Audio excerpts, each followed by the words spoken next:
meet Mike, let me know when you're all good. Let me see, make sure this is on. All right. Good evening, everybody, and welcome to the Village Trustees meeting for Tuesday, January 14th. Please stand and join me for the Pledge of Allegiance. Pledge of Allegiance. To the flag of the United States of America and to the republic for which it stands, one nation, under God, indivisible, with liberty and justice for all. Does anybody have any agenda additions or changes for tonight? One quick thing, Mr. President, if it's possible, can we move F up to the top? Yeah, Sure. does that work? Fine by me. Okay. If somebody wants to make a motion to amend the agenda? Move the agenda, amend the agenda as presented. Second. Any further discussion? That would be the reason. All those in favor signify by saying aye. Aye. Anybody opposed? Great, thank you. And so we find ourselves now at the public to be heard. So this is a moment in time for the meeting where if there's anybody from the audience who would like to talk to the board about something that's not on the agenda, now's the time to do so. Is there anybody who would like to do so tonight? Seeing no hands, we shall continue forward. And going on to, I'm feeling really like alone here. I'm just putting that up. No, it's fine. It's my fault. I put them out just randomly. No worries. I showered. No. Out of respect, I'm not, never mind. No worries. I just figured, let's just air that for Channel 17, everybody out in the audience. So, going on to 5F, as we discussed.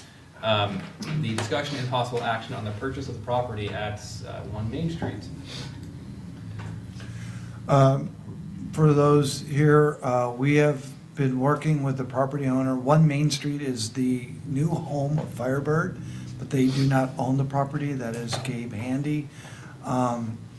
We have been working with Mr. Handy to purchase a section of the front of the property. If you want to go to the sketch, stop right there, perfect. So, at the confluence maybe of Maple Street and Main Street is the pinnacle. We've been looking to purchase that as property, not right of way. And many of you know, if you've been on the Plan Commission, that the zoning in the downtown allows for buildings to go all the way up to the property line. We do not wish necessarily for something to go there to the property line because of sight lines. Also, we have been talking about trying to create downtown green space and a place for people to actually sit and enjoy some of the area. And potentially, if we ever wanted something like a village sign or anything like Welcome to or Five Corners or the Village of Essex Junction, this would be a great place. I've asked Robin to put together a sketch of sort of like what could go there phase 1 and for a while until such time as other things develop. He is in the audience and we can answer any questions. Yes, and so just so everybody in the public knows, we have been in Yes. discussion for a fair amount of time. So this is not the first time that we as a board have discussed this. This is the first time that we are publicly discussing this, for sure. And one of the questions I've been asked is, so if part of the concern is to not have development go up to the sidewalk, why do we not then change the zoning? My understanding is you can't rezone one segment of our community to have one set of type of zoning rules than for the rest of the village center, and so we can't. That is not even practice. That is called spot zoning, Right. and that's not permitted. So it was something, overall in downtowns, going up to the lot line is appropriate. That is generally accepted practice for downtowns. You are maximizing that, albeit we also want sidewalks to be at the front of the building. So we have been working with developers to make sure that there's enough space for sidewalks. But no, we could not change the zoning on that parcel and only that parcel. And I see my former Plan Commission members nodding. So, And then as well, I do appreciate, by the way, Robin, thank you for this drawing. This looks very nice. It is nice to see how this could be. I mean, it's very rough and something ready, future. but it gives you a sense of what you Yeah, it looks great.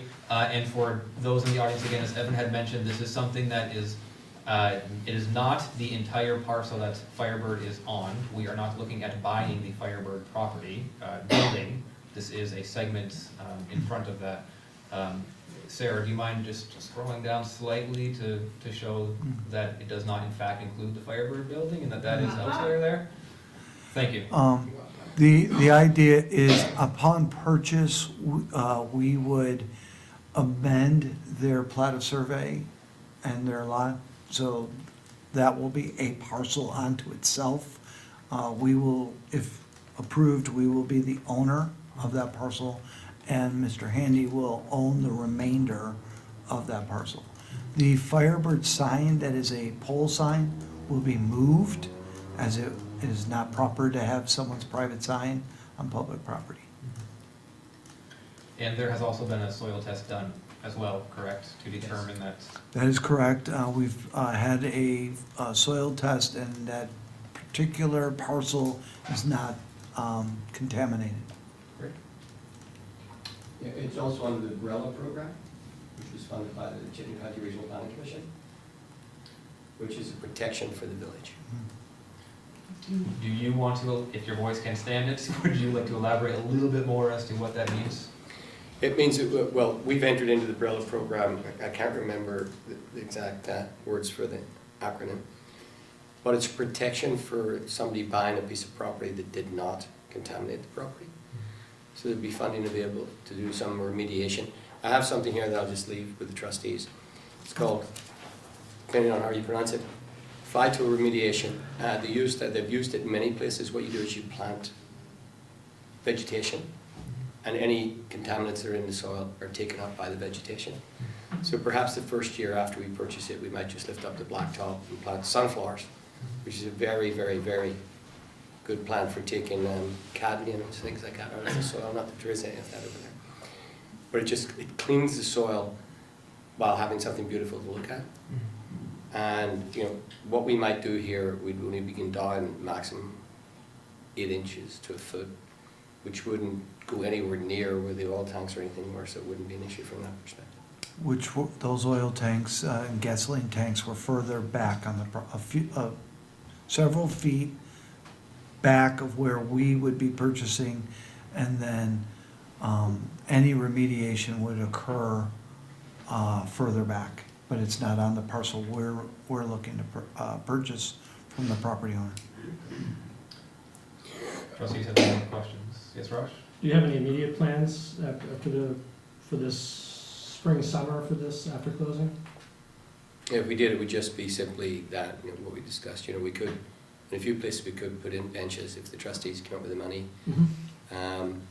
Just, softly, Right. just move into it slowly, create a space. I mean, what we've talked about before, maybe this is not appropriate this year, is to have some sort of a small wall where you could project a movie onto, so that people could be sitting there and watching a movie at night and stuff like that. Just very slowly, and we'll be talking to the Tree Advisory Committee, because it's obviously going to be village property, and ask them what they think would be best for it.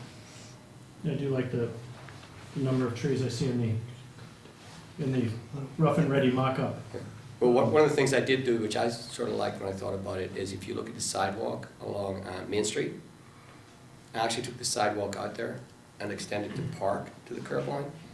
Because if I'm on Main or Maple and I want to go from one to the other, my desire line would be across the front of the Firebird Cafe, which if I have a cafe there, I would like that too. So it's just to get a different feel there. And if you look at the other side of the street where the War Memorial is, there's no sidewalk along that section either. So, well, We do not want anybody crossing mid-block over there. so it just makes the space feel bigger than it is, and it just makes it more welcoming. Trustees have any other questions? So I know one of the points in here is about the funding for it. The funding from this, the intention is to come from that penny on the tax rate that was approved by voters 3 years ago, 2 years ago? No, it's at least 3, because I'm here 2 years Could ago. be 4. All right, Yes. not today, 2 years ago, a few years ago. Just for everybody's understanding of that. And if there are no other questions, if the trustees are ready, we can vote to approve the purchase of the property. Unless anybody from the audience would like to ask any questions, or is there any comments, concerns?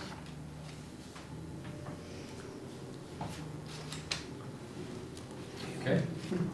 Somebody wants to make a motion, I wouldn't. I move that the trustees authorize the village manager to close on the purchase of 1 Main Street. Is there a second? Second? Is there any further discussion on the motion? All those in favor, please signify by saying aye. Aye. Anybody opposed? Thank you so much. Thank you. Thank you, Robin, for your work on this. Thank you. Thanks, It's Robin. not a one-day thing. Okay, so that will bring us back to the top of our agenda of item 5A, the consider a water sewer penalty abatement request. And Sarah, is this one from you? It is. So it's my understanding that in the village, the Board of Trustees is the authority for abatement requests on water and sewer bills, associated penalty. We received a request from a resident that the trustees consider abating $9.52 in penalty charged to her most recent water bill as a result of her not receiving the bill until after the due date. I had detailed in the memo that the finance department, we rely solely on the United States Postal Service to deliver all of our bills. We have 8,000 water customers between the two entities and 8,000 tax bills that all go out that way. It would be staff's recommendation to deny the abatement request, because unfortunately it would set a precedent for all of the accounts. Wow, this is not a comment whatsoever on the legitimacy of her complaint or her assertion. It is merely we have to have some rules to live by to make the process the same and equitable for everybody. Trustees, any comments, questions, concerns? Yes? Sarah, did you have any other comments from other folks that their bills were late getting to them? Yes, so we had about half a dozen people around the holiday season say that they did not receive their bill in a timely fashion. We have noticed sort of an uptick in that particular complaint. Again, I'm done. I'm thinking out loud, sorry. Okay, and then just a follow-up question, is there any current rules for abatement? Well, We do, so we accept postmarks as proof of timely payment, but other than that, if the payment is mailed late or received late, penalty is charged across the board. So I guess I should have been more specific in regards to the abatement piece from the trustees' perspective. Have you guys had one, have you ever had this issue before? We had this issue, not with the postal service, or delaying the mail, or alleging that the mail was delayed by the postal service.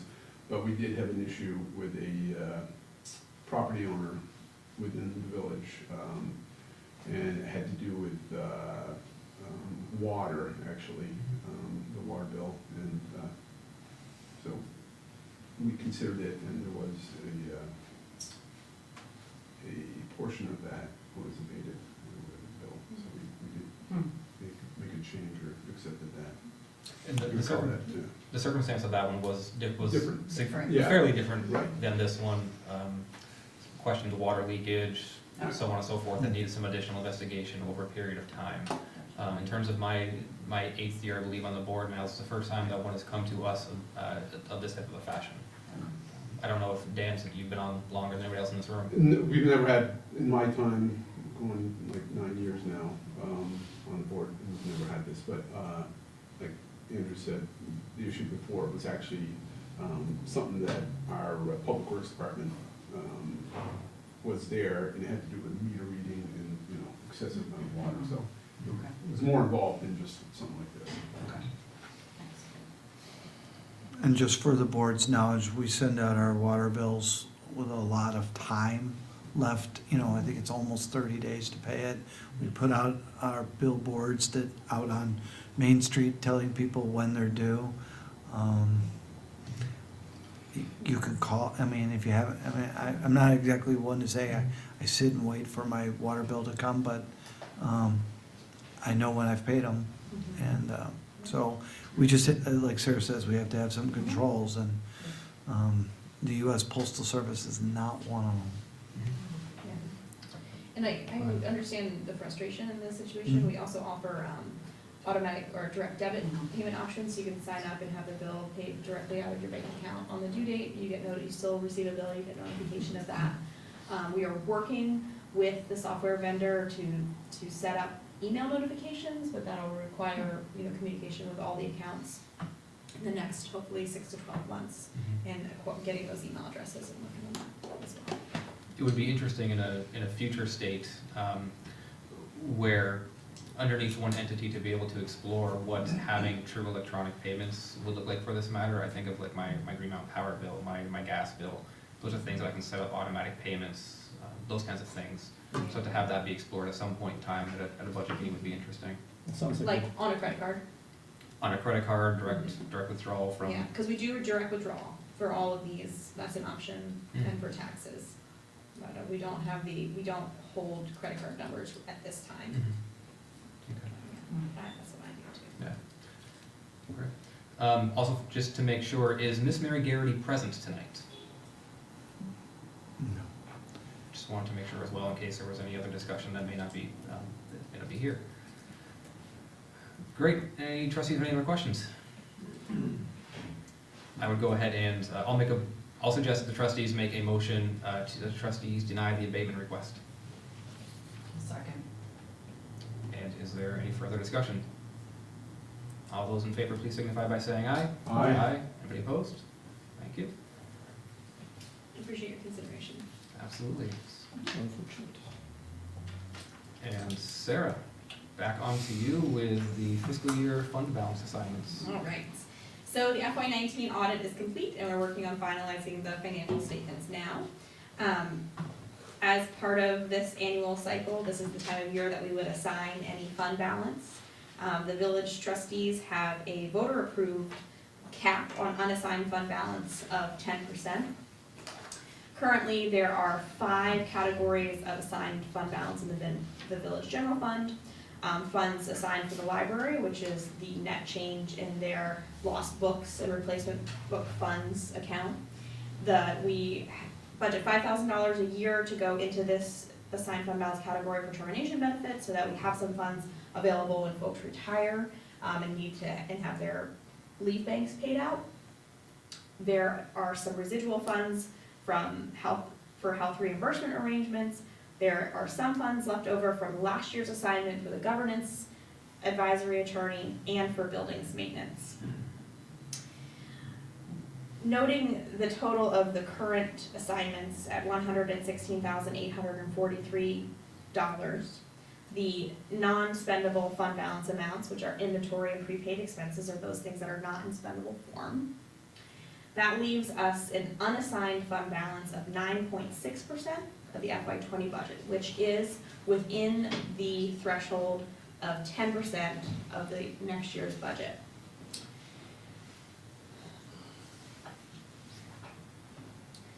Normally, I wouldn't recommend going lower than that 9.6% or 10%, whatever it lands at, but with the upcoming vote in November, staff has identified approximately estimated $65,000 in additional legal costs potentially between now and the vote and after the vote, and which we would split between the town budget and the village budget at a 78% to the town budget, 22% to the village budget. That's the ratio through which every single taxpayer pays the same percentage on the dollar, because the village grand list is 42% of the town budget and 100% of the village budget. So we're recommending that, or I'm recommending that the trustees consider assigning $14,300 additional for the governance advisory attorney for legal and professional services leading up to the merger vote. We're recommending this because if these funds don't get spent, we can release them back into unassigned fund balance as opposed to raising new funds in the upcoming budget. and then potentially not spending them. So I would be happy to answer any questions, hopefully more clearly than the rest of that was, if you have them. I appreciate this, Sarah. Do trustees have any questions?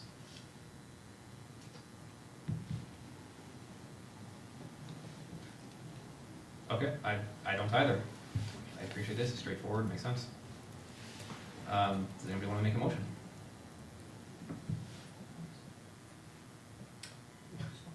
In a Finding the hush. text, oh, it's right up there. Move the trustees assign $14,300 to the, of the FY19 unassigned fund balance to add to the governance category for estimated legal costs leading up to the November 2020 vote on merger. And is there a second? Second. Is there any further discussion on the motion? Okay, all those in favor of the motion, please signify by saying aye. Aye. Anybody opposed? Thank you. Hearing none. Thank you all. Thank you, Sarah. And that will bring us into 5C about discussing staffing cover at the village office. I see this is from Greg. I just wanted to make you aware of the situation. Ongoing conversation, not looking for any resolution tonight or solutions tonight, but just wanted to make you aware that staffing has been, coverage at 2 Lincoln Street has been challenging as of late. It's a number of factors. It's partially as we consolidated departments, clerk's office, finance in particular. People get moved over to 81 Main Street, and the town offices, that moved some people out. There's issues around vacation, people being out on long-term leave or short-term leave for various reasons, and there really can at any given time be 1, 2, 3, usually not more than 4 people in the offices. So staff has taken some steps to try to maintain customer service as best possible, and try to maintain efficient work as much as possible. So the people there now, it's mostly community development, Robin and Terry. Tammy's there for communications, managerial standpoint.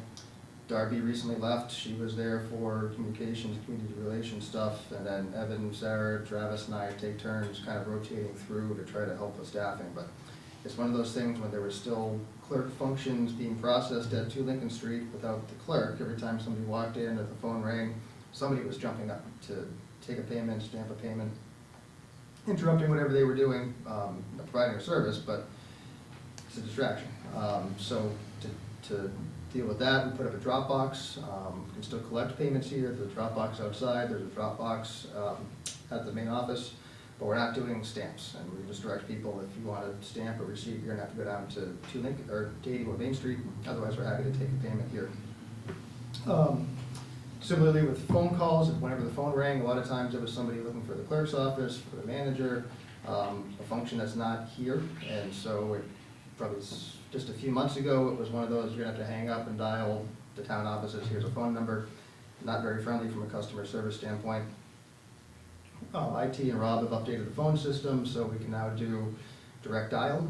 That's really just, it used to be messaging machine, you'd still have to call 81 Main Street, hang up and call. We now have an interconnected system, so if somebody calls and they're looking for the manager, finance, clerk's office, they can just press whatever number and it sends them directly there. And it, once again, cuts down on distractions for the staff who's here. That said, it's still, we hear some concerns every now and then. Most people say, okay, yeah, I get it. Some people say, oh, that's actually easier for me. I live closer to 81 Main Street, I can just pop in. But we just still hear some concerns every now and then about how it's not what it used to be.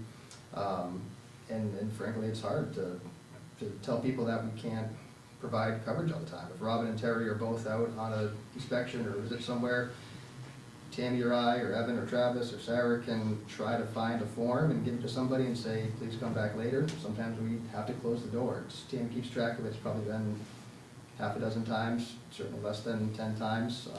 The door's been closed, but we have a sign up and says back in 15 minutes, but it is something that we have to do sometimes. So we're trying to find solutions.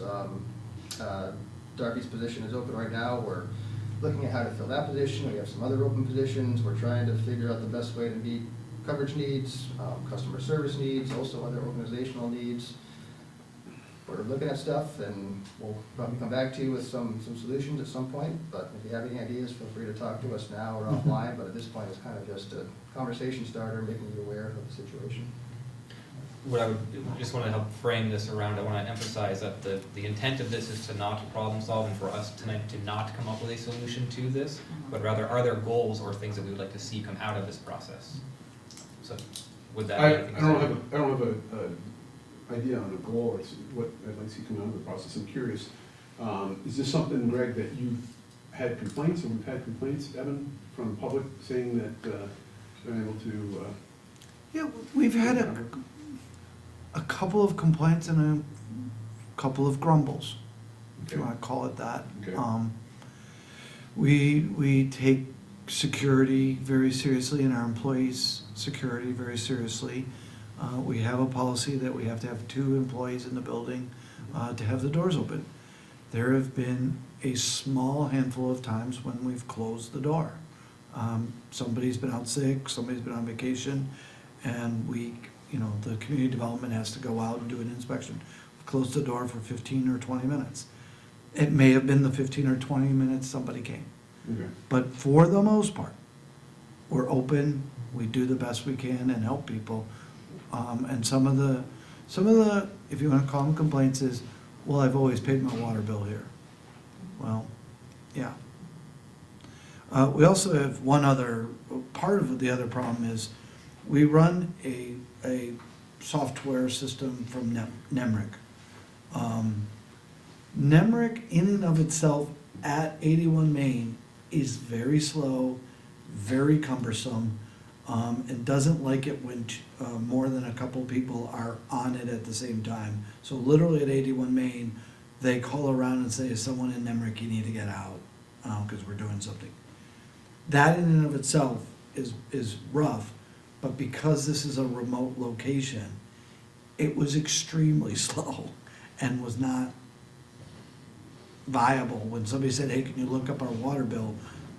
Literally, you're talking minutes, if not more, to actually get it to upload. So a couple of years back, they just said, we can't support Nemrick in a remote location. We are looking at ways to, when they upgrade Nemrick, supposedly, in their next iteration, there's an idea of how to do it. But it's been very small and it's sporadic.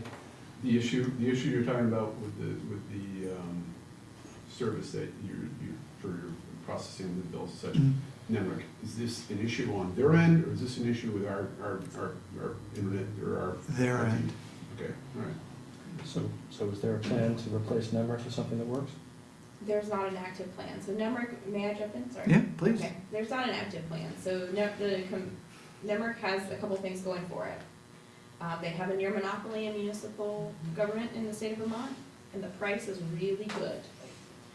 They just quadrupled their annual fee, it's now $5,000. Some of the competitors are 6 figures, $100,000 a year. So Nemrick, we have the version of Nemrick that is loaded onto a server, and it is loaded onto a server at 81 Main Street. So to access it remotely, you have to log in. My lack of IT is going to show here, but you have to log into a remote server to get to the main Nemricks. And that's very challenging. It just, I mean, I see 2 issues that we're not gonna get into tonight, but I keep hearing about IT things, and I'd love to kind of do an overall exploration of being sort of in that world. I keep hearing about remote locations and issues with getting on S drives and all this other stuff, and it's just a head scratcher for me. I'd love to kind of dive into that, not micromanage it, but understand where our issues are, because I'm hearing about issues. Budget day, we did hear from the librarians that they get more than just a couple occasional complaints about nobody being here. We're not merged yet, we're not one community. I'm new on the board, so I don't have a lot of the background on the fine details about how we got here, but the village still exists. We still have a village office, so I think, I don't have a solution for you. I completely understand I don't want staff feeling unsafe or that they can't come to work and get their work done. That's not what I'm saying, but I think we need to put a little more fire into this, then we'll see where we can land in a while. Or we need to decide we're not. And we need to communicate that heavily and say 81 Main is it. It's a little soon, we got 10 months until a vote. And who knows what will happen there, but I feel like this is a little more serious. And again, completely understanding the position staff is in, I get it. But that's kind of where I'm at. Greg, I saw your hand up. Yeah, just a couple follow-up points to you, Raj. We did chat with the library about that. We were trying to get a better understanding with it too. Evan and Sarah and I did that last week. And they said they get about one complaint a week. So we don't hear it as much. They do for whatever reason. And so we're trying to work with them too to figure out, better understand what the complaints are. And a lot of it is, we're still the village. That seems to be what we hear. Mhm. It's hard. It's, in some ways it's whack-a-mole, and as we kick around ideas, we're talking to the library, we talk internally. One of the options is, do we provide more staffing? Do we hire somebody? Do we bring someone over from finance to be here permanently, someone from the clerk's office to be here permanently? That creates other problems of lack of communication, inefficiency, who's bouncing back and forth. Every time we think of something, there's another reason as to why it doesn't work. So we are thinking about it a lot, and like I said, no great answers at this point. Okay. Those are some of the considerations we put into it. In terms of a goal, personally, what I'd like to see come out of this is, I'd love to see what it would take to have 2 Lincoln Street be open Monday through Friday. I believe the posted hours are 7:30 to 4:30, and to have it be staffed, so that way the sign on the door doesn't have to go up that says, sorry, the Village of Essex Junction is closed. As a community of 11 or so thousand people, forgetting optics, our municipality shouldn't be closed unless it's a holiday or a weekend. And part of that conversation is open for what? Is it open for just ComDev? Is it open for clerk functions? Is it open for billing? Is it open for records? And Yep. those are, to continue that conversation when we get to that point, those are the types of questions we'll be asking, we'll be looking for answers for. Right, that's what I'd love to see is, once we have the information for that conversation, is what would it take to be able to have this be a fully functioning municipal building? You know, like Raj had said, merger vote's gonna happen in November. Depending on how that goes, regardless, the municipality is still going to be in existence for at least another year plus. So, in that interim period, yes, we should still function as a municipality. And we haven't even had a conversation about what happens with this building, as far as I understand, Nope, we haven't. if anything, so. Yep. We can save that one for an agenda item in a couple moments. Steve, that's segue. Nice. Unless anybody has any other questions. Yeah. Go ahead. I just have one, it's kind of related to it in terms of, Darby has been our contact person, staff for both the Bike Walk Committee and the Tree Advisory, and she has been wonderful over the years, so. And we've managed to muddy through her times of maternity leave and others, and done fine. So I think it would be good, today I had to do an agenda, get some budget information, and I found my way through, and Sarah helped me out, and then Ann helped me out, so a little bit more direction for those kinds of committees of where we should go, so we don't bother other staff members on that would be helpful until there's a solution, I hope. That's a very good point, Nick, making sure that the committees who depend on the staff who aren't, the staff member who isn't here anymore, unfortunately, understand where to go, who to go Yeah. first. Thank you.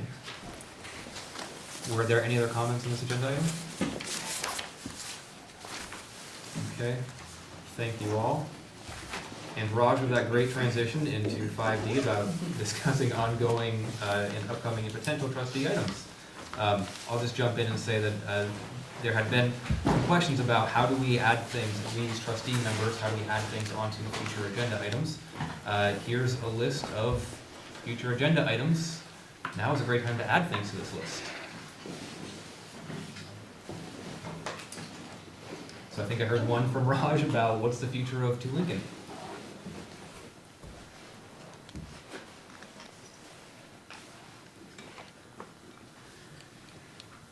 And that was kind of a crass introduction. Does anybody have any other things that they would like to add to that?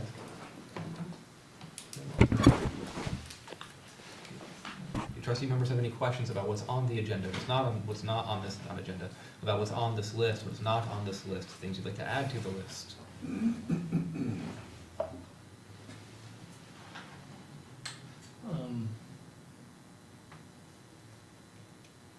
What was the consideration of local option tax put to bed? Or not by us? It's on this list. It's on this list? Would be point down. Yeah, I thought that was, I have some personal opinions on it, but that'll get us going down a lengthier road than what I think we want to have time for now. I think for this point, what we want to do is, what things we want to add or take off, and if it's something that might go into a lengthier conversation, maybe we move that to a subsequent meeting when we don't have a joint meeting later. Yeah, that'd be great. I'll jump in two things that I had. One was revisiting that open container ordinance, where we had one initial conversation with the police chief.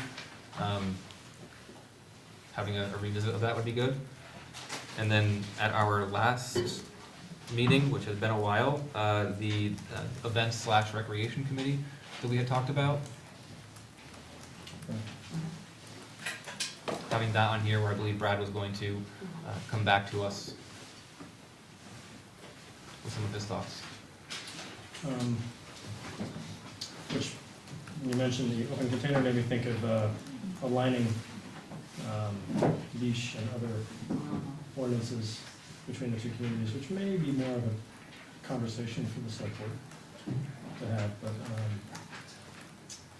I don't know the entire context of that, but alignment of ordinances was something that's come up before. Yes. And I don't know about impact fees we talked about, larger issue of all of that. I've got a very short list separately that I can email the manager later, try to remember them. Same would go for anybody else. If there's anything you think about at a later point in time, please feel free to send them to Evan. If you'd like to copy myself, feel free. If you don't want to copy me, you're not gonna hurt my feelings. But definitely make sure they get to Evan. And Evan, do you want anyone else copied on that? Or just you? No, good with me. I'll forward it around. Great. Do trustees have anything else on this agenda item?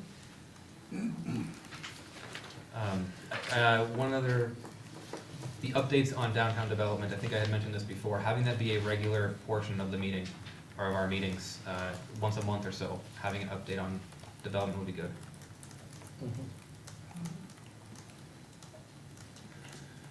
Great. So if we're ready to move on then to 5E, and discussion of the petition for the Town of Essex charter change regarding the composition of the select board.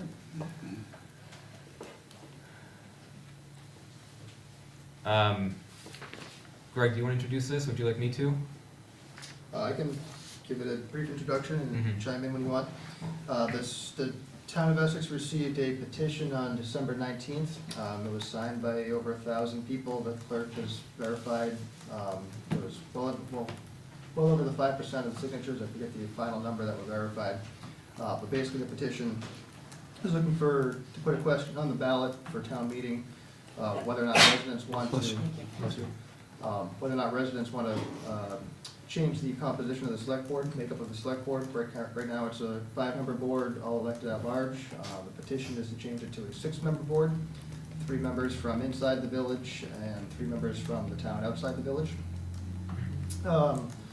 It met the requirements to go on a ballot, so we're taking steps right now among staff in the clerk's office and the select board to make sure it gets on the ballot and bring it to voters. There are public hearings warned for January 27th and February 3rd at Essex High School. Wanted to make the trustees aware of it, answer any questions that you might have, and let you guys discuss it at your table. Thank you, Greg. And my only addition to that would be, as a municipality within the town of Essex, we, yes, are town residents, as village residents inherently. And the question really is do we as a board want to have a formal response to this? And if we want to have a formal response to this, how should we do that? It could be we individual members go to the meeting and have a response. It could be the board crafts one response that is then either verbally given. It could be by me, it could be by somebody else at the meeting. It could be a letter from me on behalf of the board going to Elaine as the chair of the select board. It could be any combination thereof. While at the same time, none of this is to preclude the ability of any of us as town residents from going to the hearing and expressing our personal opinions. This is just, do we as a municipal board within the municipality of the town want to have a formal response? I'm questioning the legitimacy of them, just whether we should. That's Doesn't- I mean, the it point completely of, pertains to the select board. I feel this is a matter for the select board, and like you said, we can show up at the meeting as individual residents of the town and speak our personal opinion, Mhm. but not as a municipality incorporated in the town. I just think that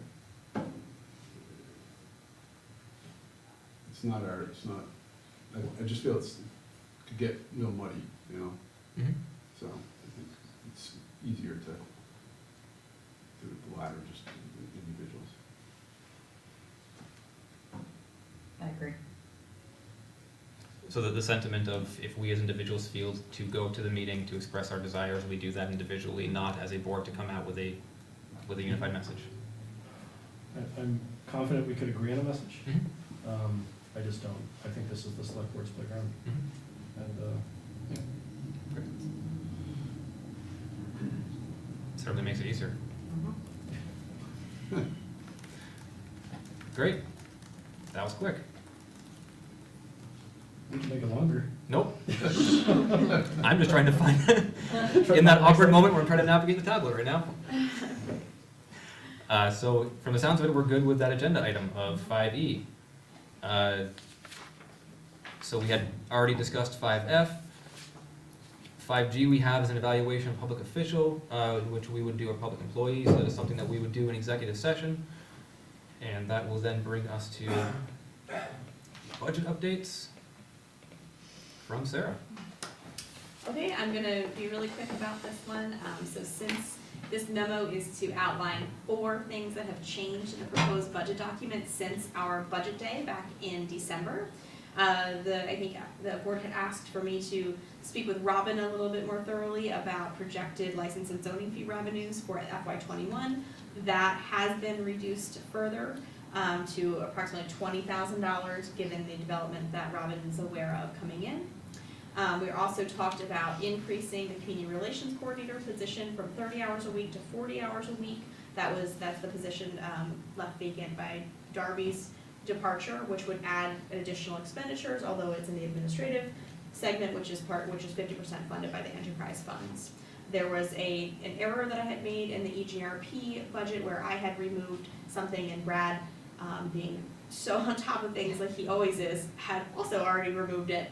And then we also had made some changes to the transfers segment, which left the budget slightly higher than originally proposed.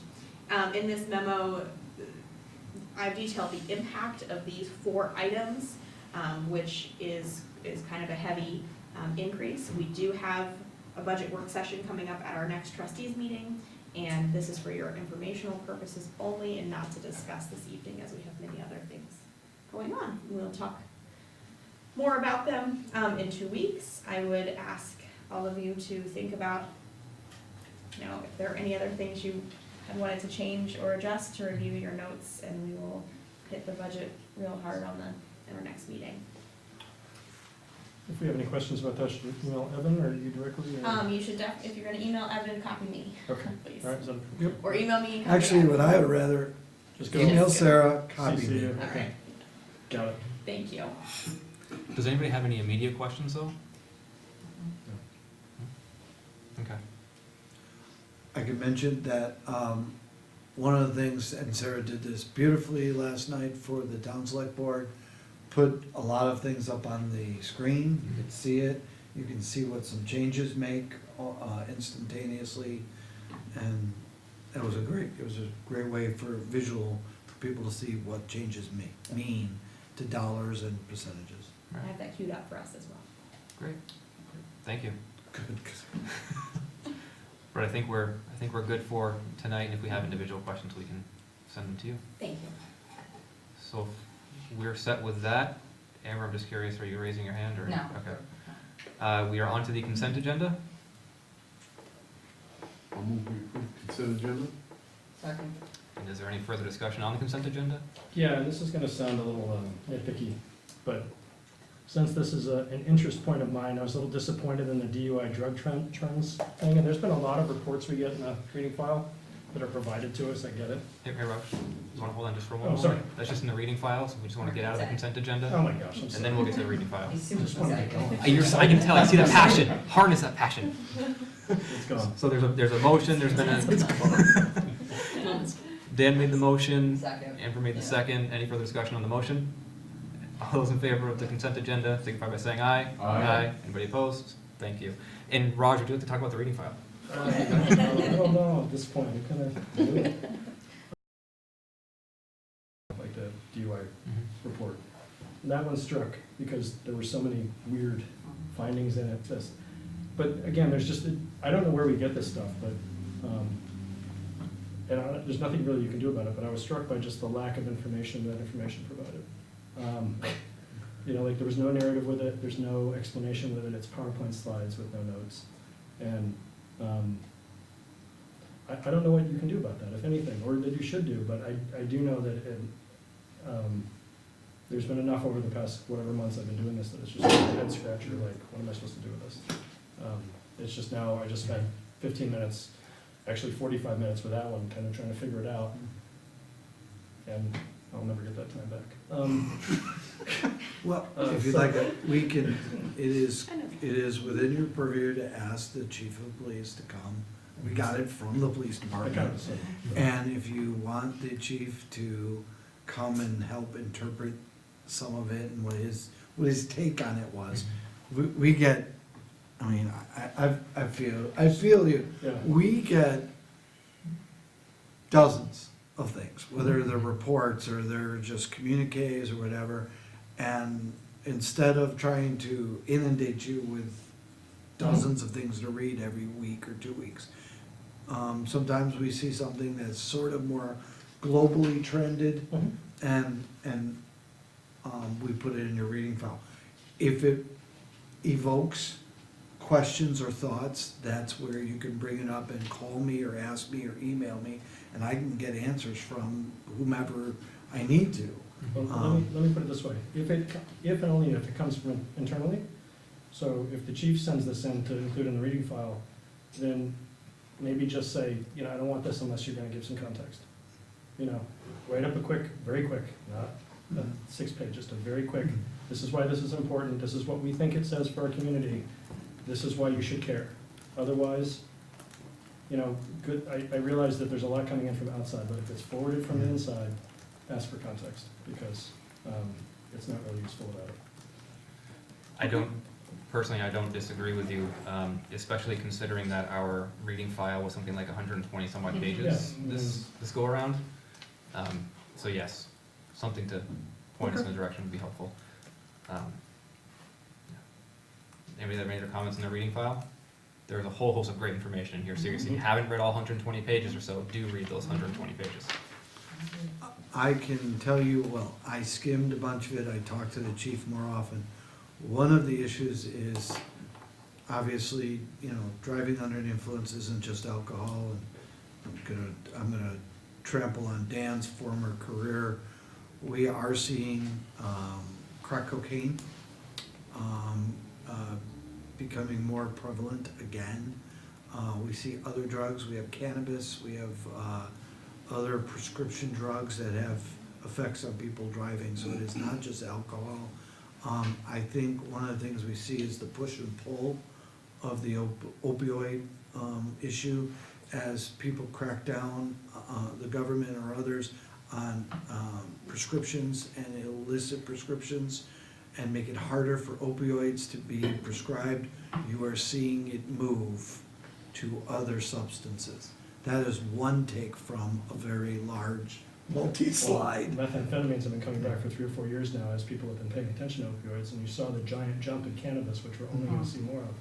So, as we discuss whether we're gonna welcome any kind of sale of that product in the community, in 1 or 2 years in that report, it's spiked. And not so much because they were paying attention to it. Also, the co-use, what goes together with that, is another issue, so what it brings. And I think that the one thing that report was useful for was really kind of getting context for that, so we can have an honest conversation about what bringing that to the community means, because it's not passive and it's not just tax dollars. So, I think you'll find your chief of police is in that same camp. Any other questions in the reading file? Okay, hearing none, the only things trustees have left are executive session materials, which we will do at the conclusion of the joint meeting tonight. So with that, if the board would be so kind, let us take a brief recess so we can allow our friends from the select board to come on up, join us, and we can then reconvene for the joint meeting. So we are in recess.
All right, trustees, we will come back in just a few moments as soon as everybody is ready.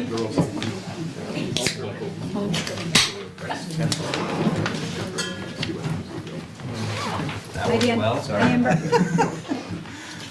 All right, thank you, everybody. For the trustees, I will call us back to order. I'd like to welcome our friends from the Selectboard. Thanks, Andrew, and I will call the select board meeting to order. Thank you all for joining us. So we are in order. Are there any agenda additions or changes for tonight? Nope, not that I'm aware of. Fantastic. So now we are at that point in the meeting where if there is anybody from the public who would like to speak to the boards about something that is not on the agenda, now is the time to do so. Is there anybody from the public who would wish to speak tonight on something that's not on the agenda? Seeing no notification, we can then go ahead and move on to business item 5A about the approving of the creation of an Essex Housing Commission. And with that, before I turn things over to others, this is an agenda item that I will be recusing myself from, as my employers have involved in this world. As such, when I recuse myself, I will point out a stark difference between the town and the village. One being that as a village trustee, if I'm going to recuse myself from an agenda item, I am allowed to go sit in the audience and participate as a community member. I'm not allowed to participate as a trustee member, but as a resident, I can go and participate. So if you see me back there and I ask a question, that is why. So our rules are slightly different in that sense. But before I recuse myself, I do want to make a motion, and Amber, Raj, I need you here. I would make a motion that for this agenda item, that we as a board of trustees would approve Dan to be the president pro tem for this agenda item. Second. He seconded, so, Oh, but sorry. you, I'm on board, Andrew. All those in Thank you. So all those in favor of that motion, please signify by saying aye. Aye. Anybody opposed? Thank you, and good luck. Thank you, and good night. Okay, back at it again. Dan, if you want me to take it. What's that? Do you want me to do the intro, or? Oh, that's all right, it's all right. I mean, it's been a few years, but, so, the issue is, it's gonna be, let me get to this. The issue is for the boards to consider the proposal to create a joint Essex Housing Commission, and, in regards to that, Maura Collins is here, I believe, in the back, and we met with Maura, I'm trying to think how long ago we discussed this, I think last year, mid-year maybe. So anyhow, the discussion is, let's see, I guess it's actually November 26th, but I know we discussed it even before that, there was some discussion about it. But for the town of Essex and Village of Essex Junction, Housing Needs Assessment and Action Plan, and in November 26th, 2019, instructed staff to develop a proposal for a joint town and village housing commission as recommended in this document. And I don't know if there's... Darren's here to do the Darren, speaking. do you want to speak to some of this? Sure. Go ahead. And Dan, you pretty much covered it already. You asked us to put together a proposal, so we worked with Mara and Mia from the HFA to talk about what the roles and responsibilities, duties and powers of this housing commission would be, how it would be structured, and sort of the ins and outs of that. Mara and Mia also put together a job description for potential housing commissioners, which we found very helpful. It'll help the boards know what the role of that committee will be and what commission will be, and help people who are interested know what's expected of them when they participate with the meetings and so on and so forth. So we just wanted to bring that back to you and let you discuss any of the documents that we've presented, and hope that you will support that. Thank you. So in the document here, its proposals indicates a board of 7 members, and I just noticed one thing at the end of the document. It indicates that a minimum of 3 members be required to show up. But if we're going to send them on board, we'd have to have a quorum, which would be 4. So I assume Quorum is not actually defined in statute, or generally speaking, we did discuss this a lot. So you can set a quorum of whatever number you want, is our understanding. So we figured that having a quorum of 3 would allow them to continue doing business, even if they don't have 4 members, but having a 7-member commission would allow for more people and more perspectives to be represented. So we did research that. Okay, I just saw that and Good just catch. wanted to clarify that. Okay. Anybody have questions about this? Thanks, Dan. Darren, thank you for this, and thank you, Maura and Mia, for your consulting on this and bringing it to us and holding us up to make sure that we got it done. So thank you very much. I just have a quick question. In the job description for the members, it sort of describes the purpose of the commission, and I would want to add or make sure that's included that the commission also explores innovative ways to address the housing needs. For example, if we decide to come up with a revolving loan fund or other kinds of innovations that other Vermont towns or other states are doing, to keep an eye out on the landscape and bring those to us so that we know what our options are. That would be really helpful. We would rely on your expertise to do those kinds of things.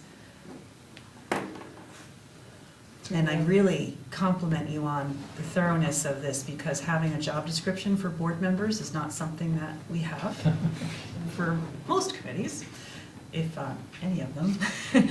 And having this information up front to help us make the decisions and to make it very clear what the responsibilities of members are is super helpful. So thank you for doing that as well. Thanks to Maura for putting that together. Maura and Mia. I had a feeling they might have something to do. Would Maura and Mia like to have a chance to make any comments about this at all? I really think it's just if you have any questions. Okay. You've heard us talk about why a housing commission is important to this growing community, and I've made those cases a few times now, so I'll hold my tongue unless you have questions for me. Any select board, Max? Yeah, just a question about, will this be focused mostly on affordable housing, or will it be looking at the entire housing need of the community? The charge is written, sorry that you spin around like that. The charge is written is for housing overall. Yes. We saw the needs assessment that Darren did, which was wonderful, and that made it clear that the biggest needs that have been identified so far are in the affordable space and people who are lower income. But we often recommend that communities look at all housing needs, because we find that whenever you stop looking and stop measuring, that's where you start to have a benefit cliff or a spike or a lack of investment.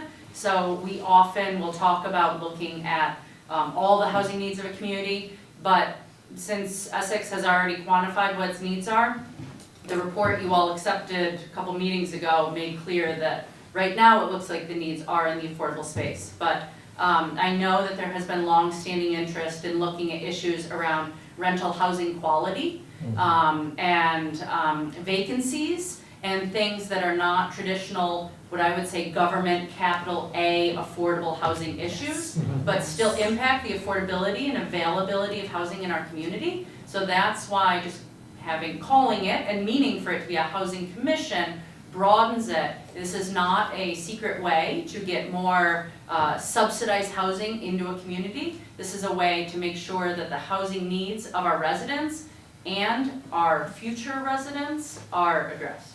Yeah. Okay, good. Because to have a sustainable community, I think you need to look at, all areas of housing. And I understand affordable housing is a key focus at the moment, but I'm glad to hear that you have the whole picture of the community. Again, to have it sustainable for the future, we can't neglect other sides as we focus on one part. Agreed. Okay, good, thank you. Evan? We took the same view about the potential creation of the commission. Not to have it a town select board commission or a village commission, but actually a joint commission to make sure that the entire community's needs, not taking one part of it or another, was important. That's why we also looked at the membership not only do we want village residents, but town outside the village residents, but also experts in the field to help us come together with policy recommendations to the boards for those very sometimes delicate, sometimes blunt issues that have to be addressed. And Darren, you jump. As I was going to say, as Maura alluded to, we hope that this will be an ongoing, long-standing commission because there will always be some level of housing need in some form or fashion in our communities, and we hope that this will have experts and people who are invested in the community who are paying attention to that, whatever it may be. Raj? How will the appointment work as a joint effort from the select board and trustees? How will the mechanics of that, will we do that in joint session as the majority of the Well, I two think joint boards, it's or gonna how will be- that? My interpretation of this is just as, I think we can do it, it doesn't have to necessarily be in a joint session. I mean, just as we appoint to any board, planning commission or what have you here in the village, that we would interview prospective candidates for the position, whether it's in executive session or open public session, to see if they are someone we'd want to appoint to that board. But I mean, are there certain, I guess I'm Criteria? not seeing a breakdown of how the boards are gonna work I together. thought it was to- 3, and 1 is what my. No. No, Is it- no. It just says 7-member board to be appointed Seven. jointly by the select board and the trustees, seven. so how is that? We're not breaking, the membership is not recommended to be by geography. It's recommended to be 4 residents and then 3 experts in the field that are that could be Okay. non-residents. So it's much more important to have that kind of experience Yeah. rather than representing geographic areas. So I would want to be very clear that we follow the guidelines. Yeah. But I think what we might, just procedurally, I would envision that these candidates are interviewed by both boards together in a joint session, open meeting, and then we go into a joint executive session to appoint. Okay. So I just Or want to clarity on that. discuss, and then we Okay. come back out and appoint jointly. Okay. That was staff's idea as well. Okay. And I think the other comment I had is, looking back into the mission, I'm not sure how often the commission will report back to the boards, but I would, as a board member, want to hear about what might be considered non-specifically directly related to housing, but I would want to hear opinions on access to jobs, school, especially food, Absolutely. healthcare. I would want this board to feel like we don't just want to hear, you know, we need 30 more units, we have an opportunity over here, we think we can do this plan. You know, why aren't we, what are the challenges and what can we do around the issue to make it work as well? And it looks like, based on the mission, that will probably happen, but I just want to express that I hope that whatever this board is, will feel empowered to report on other things, other issues and trends too, and not just keep it very fine focused on housing, because they all go together. Absolutely. And Darren, what kind of connection might this commission have with the town health officer, who is often called to houses to inspect for health violations? We didn't envision any specific connection with them, but it stands to reason that they would at least be in touch about some of the major issues that they're seeing. So for instance, quality of housing, if that becomes a persistent issue with a particular property or town or village-wide, then I think the Housing Commission might be able to look at that issue and say what can be done on a grand scale to address that, or what resources are available to the town and to the property manager to deal with that. Okay, that would be a great connection. Nick? The trustees have heard me for years talking about a rental registry program as the pressures in town of conversions of single-family homes to rental properties and others. And I think that this goes hand in hand with a housing commission. This would be a unique opportunity to get a registry program in place, and also to have inspections that are being done in Winooski, Burlington, Rutland, Barry. We're a community of 20,000 people, and I think we can find the resources to do that, to make sure that residents here are safe in the buildings they occupy. Thanks, Nick. Margaret? I'm really concerned that the wording of the membership that you have outlined creates the possibility that all 7 members could be residents of the Junction or the town and converse, but more likely to be residents of the Junction just because of the type of businesses or careers that they might have. And I think that if you leave it as it is and you wind up with 7 members who are all Junction residents, it's not quite a good thing. Thanks for sharing that. So, Darren, another possible role that the committee might have is educating the public. For example, my favorite thing that I used to bug Robin Pierce about when I was a trustee was accessory dwelling units. And let's teach the community what they are and how they benefit them and all the great things you could do with an ADU and how easy it is to get one. Perhaps the Housing Commission could assist in developing that message and then sharing out that kind of information in an easy to understand way. I think a lot of the, not barriers, but some of the challenges we have with making appropriate housing choices in our community is that people just don't know what to do and they don't know what the steps are to take. That's a great suggestion. Thanks. Another quick comment. We talked earlier as the trustee board about getting regular reports about development in the community. We sometimes feel like we come to a meeting and learn about something new. Is there anything in here about reporting out to the boards on a regular basis? I don't mean monthly, maybe quarterly or something, so that we'll see minutes, but it would be nice to, maybe get quarterly updates on ongoing projects, successes, challenges. That's a great idea. We're not talking about, just maybe a visit to the meeting. It could also be written, but some kind of regular report. So you're talking more of like overall, not delving down into little details, but just giving an overall perspective of what's happening, different areas of the community. Right. It could be statistical, part of it could be statistical, part of it could be projects underway, future work that they're looking to do, challenges, it could be what they might look for from us.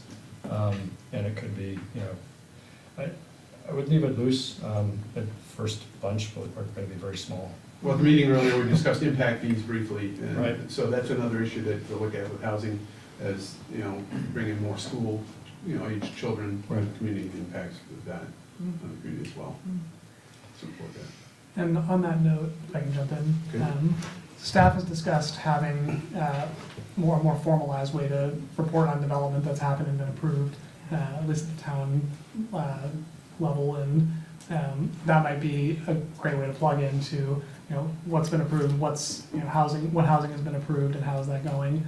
I think personally, I also envision that the housing needs assessment will continue to be updated, especially as census information becomes available, and certainly at a minimum once the comprehensive plans are updated, which is a requirement under statute anyway. So I think that there will be an evolving process of updating and maintaining information, but if you want a more frequent, quarterly, yearly report on what's happened, I think that we can certainly make that happen, whether it's part of this commission or just general community development or other staff departments. And again, by report, I mean memo. I don't mean, I don't mean to make that, I don't want to make that a work product unto its own, I just mean a memo.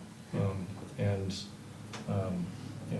one thing that the town does, because we have a residential phasing policy, is an annual report to the planning commission and select board on housing projects that have been approved and the number of expected bedrooms and population increase, so that could be a great example. Yeah, that's great, that would be great.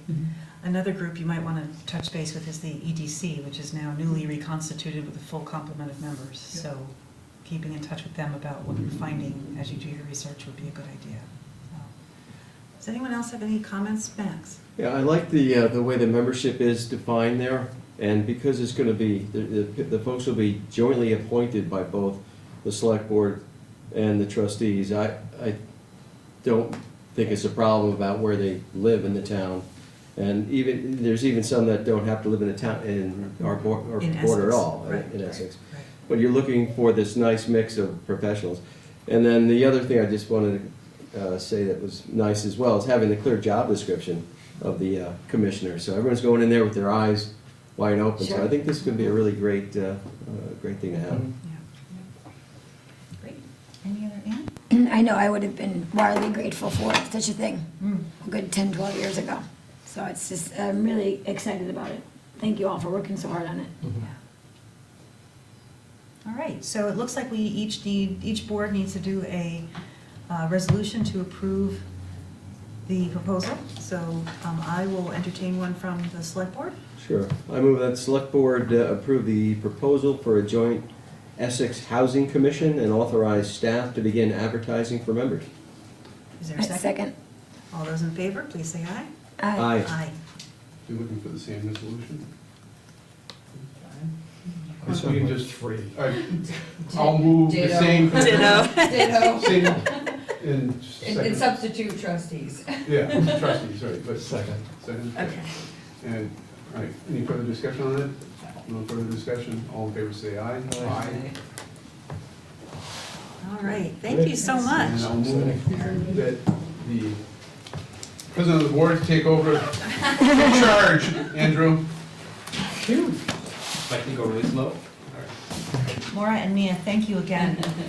This is a big lift, and Darren, thank you so much. Thank you all. It doesn't get there without getting over the finish line, so. It feels great to finally be doing this. I'm really looking forward to seeing your work. And to answer Dan's question, it was actually 2 years ago. Okay. Remember, it's a while. It's been a while. Sorry. He's been here a while. Moving at the speed of government.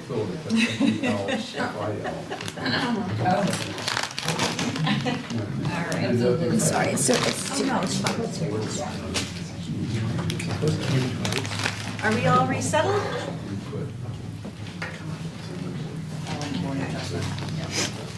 Our next order of business is 5B, approve an outreach plan for 2020 merger process. So now that the new year is over and we have gotten back into business and the governance subcommittee has been working very hard and are very close to making recommendations to the boards for how to move forward on specific things with specific details about taxation, representation, and the other finer points of the proposed charter of a unified community. We need to talk about outreach. And I have heard, and I'm sure all of you have heard in various ways, lots of commentary from residents regarding how it's going, what they think about it. And I am hearing from a lot of people that they want more. They want more information, they want more opportunity to talk to us, and they want us to talk to them more. So even though I know that the outreach we have done up to now has pretty much been the most that any select board or trustee board has done, like in ever, as far as I can tell. We've done a lot, but we just need to do more. So I proposed a couple weeks ago to Andrew and George and to Max and to the staff some possibilities for outreach coming up. And we talked about it a little bit, and so I'm going to propose to both boards what we're thinking about and would like to hear your comments and ideally get some approval so we can move forward. So what we're hoping to do is over the course of the next several months, as we receive information from the governance subcommittee, we'd like to hold some public meetings where we talk about, I had 4 topics in the memo that's in your packet. After talking to staff, we realized we could probably do 3. A meeting for the public to talk to us and us to talk to the public about why we chose merger, why we're on the path we're on, review the decision-making process that we did, and explain our thinking behind it in more detail than we've been able to do by just putting a column in the paper or on Front Porch Forum. Taxation and impacts on departments and finances kind of go together, so that's why I dropped it down to 3 meetings, and then representation. And so I don't have specifics about how those meetings would run yet. I don't have dates yet, but that is the very basic proposal, and I would like to hear what you think and whether you'd like to make additions or changes or suggestions, and I'm excited to hear your thoughts. Well, I saw that, and you broke it down into 4 different topics, but like you're saying 3 now. I just find it hard to constrain a meeting of people to a certain topic and not delve into the other, you know, whether it's representation. Yeah. And I see where people, there could be a diverse group of people. Some people may attend all the meetings. Yep.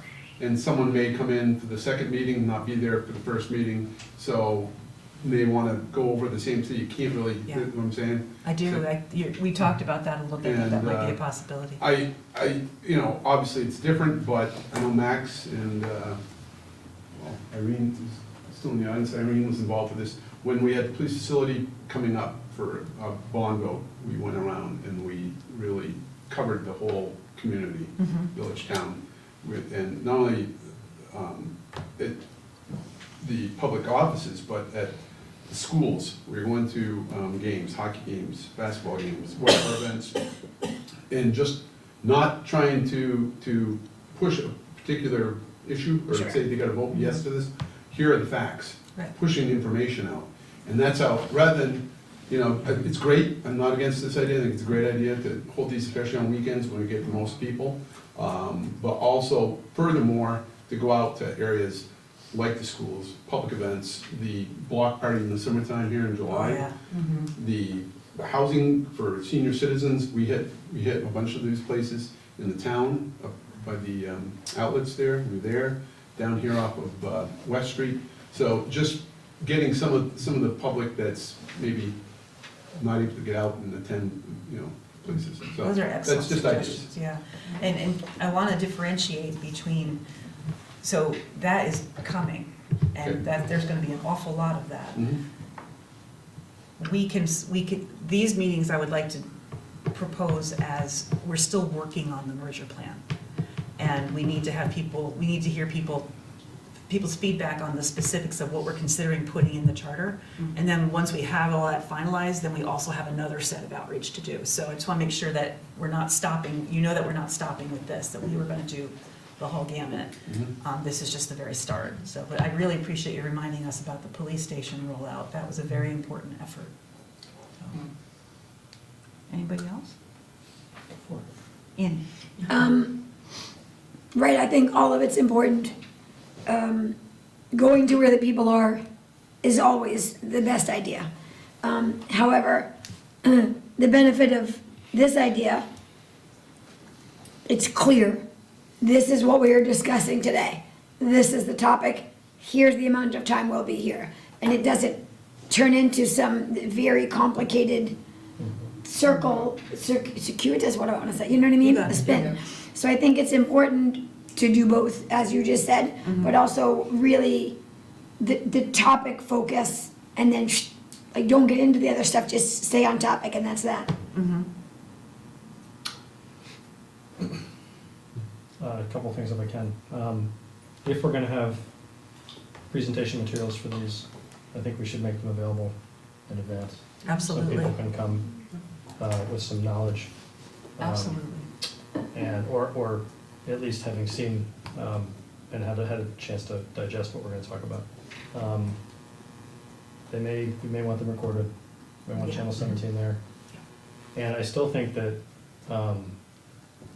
after speed watching your meeting last night at 2.5 speed, which was awesome, it's very funny.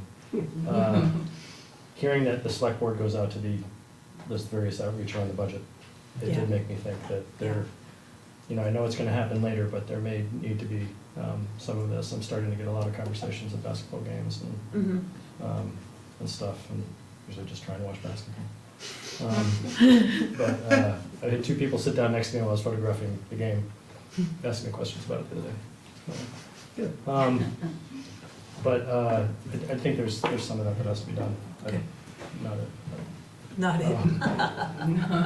I saw it. But I think it looks good. I think 3 of those, and maybe a moderator of sorts, an intermediary. I think it has the, this is a passionate topic for people, and I think having someone who can, you know, host it who can moderate it, might not be a bad idea. Something to consider. Because if passions do come to the conversation, then at least there's a non-board member managing that. And I'm not saying that they will, I'm just saying that I think it might be a nice gesture to provide a non-involved party to moderate the conversation. I completely hear you. I'd push back against that a little bit, because while I agree that having an objective, non-involved person to manage logistics and manage the conversation, I'm concerned that by putting in a moderator, that it removes the elected officials from the process. And it makes the residents think that we can't be trusted to tell them information and we need to hire someone to do it for us. Okay. So, that's just a different perspective. I'm sure I'll receive criticism for saying that, but Well, I think there's a lot of ways to come at it. I don't think Yeah. any of them are, yeah, yeah. I can totally see that. And again, that's not the point. That's not my point. My point is No. to keep it going in a smooth and respectful way Right. for everybody. I know that I'll be working with staff, and any of you who want to help in the planning of these, please feel free to join me. But we're going to work on laying out design each of these meetings for as much public participation as we can get, and to make it on a schedule and make sure we're avoiding the opportunity of going into the weeds and tangents and Right. having arguments. That's why, one of the reasons why there were specific topics, but we will be very intentional about making sure that we are respectful of everybody's time and of their opinions. So. Anybody else? Max? Yeah, I was thinking that it might be good to try to mix them together, but if you really want to go into detail and have a lot of conversation on the one, on say taxation, I think it makes sense to pull that out separately, even though it's kind of hard sometimes to separate that from some of the other discussions, but, so I think having it focused like that, it would be ideally nice to have a couple of them in each month, but I don't think logistically that's okay. We already have, I'm going to 3 meetings this week already. Yeah, it's just not gonna work. Yeah. Annie, I'd like us to do leaflets. could you be more specific? Yeah, I was just thinking. Oh, I'm sorry. It's okay. I wasn't looking at you, I was taking Me notes. taking a pause is not normal, right? I think that either we could have separate leaflets for topics, or one leaflet. For everything. Yeah, but I mean, I don't know, before the internet was a thing, if I went, I'm sorry, I thought it was really funny, I needed a minute to laugh. Leaflets were, right? Yeah. I went into Essex Pediatrics in the 90s, and I would be like, all right, that one's for this. And so I think leaflets are really important, and they're succinct. And so I don't really, part of me wants to do like 4, I don't know yet, but for both things, for both what Dan is suggesting and for what you're suggesting. I also think that there must be some way, like, I wish that, you could, like, everybody in the room could have a little Survey Monkey to just like click Poll a, Anywhere. what's that? There's an app called Poll Anywhere. Well, right, so then you maybe put a computer up, because now everyone's gonna have the, and then let people just, let people feel that their opinion got counted. Yep. Right there on the spot, and so maybe you don't have to have so much discussion. You could even maybe, I don't know if you can create them on the spot. You can. Great, Yeah. And Evan has something to share about that exact same thing. We've been working with with South Burlington and a software company that is, their name is we'll deal with their name in a bit. But basically, it's a tool where you are surveying your community, very similar to what we did with PlaySpeak for the gun discharge ordinance. They geo-lock your phone. So your phone is wherever you sleep, right? So it is addressed to an address, and it has a location. And we really only want the opinion of people who live in Essex. We don't really, back to gun discharge, we didn't really care what anybody from Canada thought about gun discharge, or California or New Zealand. We cared about people who were in our community. So it geo-locked your ability to get in there. So we are working with them to get a contract. You can do surveys. You can create your own questions. You can get your own data. You can interpret your data. And then one of the things is when you do the question, you actually don't see the answers until you answer. Right. And then you can see what other people have responded. And then you can see how many responded, some of their comments, some of their answers. And it's not limited to one question a day, or one, it's yours to use. And the company is getting into this space and in this area. So we're sort of a beta case for them. South Burlington did it first. We're going to be second. And so we're looking to use some of this in that same vein of questions, not only just a merger, but other topics of value to both communities. And we would have 2 licenses, one for the village and one for the town. And there's a reason for it, but I don't want to go too deep into it. It's how they delineate addressing and stuff like that. So that's a tool we can use as well. I was gonna say, it's gonna be a great use, a great tool for us to use. Annie? I think that's great. I just want to separate the 2 ideas. I was thinking of something on the spot for the people in the room. There's, And then also, yes, that, but as a, right, so there are apps you can use like Poll Anywhere, Yeah, where you can put a okay. question up on the screen. Great. And people just use their phones to Great. answer, and then the data populates live. or have access for other people who don't have a smartphone. I'm thinking of the older population, or I'm feeling like some kind of computers. I'd have to look into that. So, You but can we borrow my iPad. We can talk about that in more Yeah. detail when the Great. time You comes, can raise but, your hand. pardon me? You raise their hand. Anybody else have any questions or comments or thoughts about this process? If you come up with something later, please feel free. Yes, I'll get to the public in just a moment. If you come up with anything later, feel free to contact me. Ann Janda is gonna work on this with me. And again, taking volunteers, if anybody would like to assist, please step up. Annie, I knew I could count on you, so. So I guess, how are we, so I'm assuming these are gonna be in probably schools or something. Pardon me? These are probably gonna be held in schools, I'm assuming. I'm guessing the high something. school, we wanna Yeah. have a big enough space, Right. yeah. How do we make sure we're gonna try to do things like the senior bus and make sure we get, We can certainly work on that. and we need to get as wide a reach, obviously everybody knows this, as wide as reach as we can. Yes. I would like to ask every board member to be prepared when these meetings begin, or we announce them, to share this news out with all of your networks and make sure everyone knows that they're happening, because now the rubber's starting to hit the road. We've been spending months prepping and telling people and giving history lessons and just saying, here's where we're going, here's what we think, but we haven't been giving specifics. The specifics are coming now, and so this is really, really important. Okay. So. I can send you another note later about a couple of Okay. things I want to take up time now. In our prep meeting, we talked about whatever date, first you need dates. You need a topic, you need a Right. date. Once we have dates, we can find venue. Right.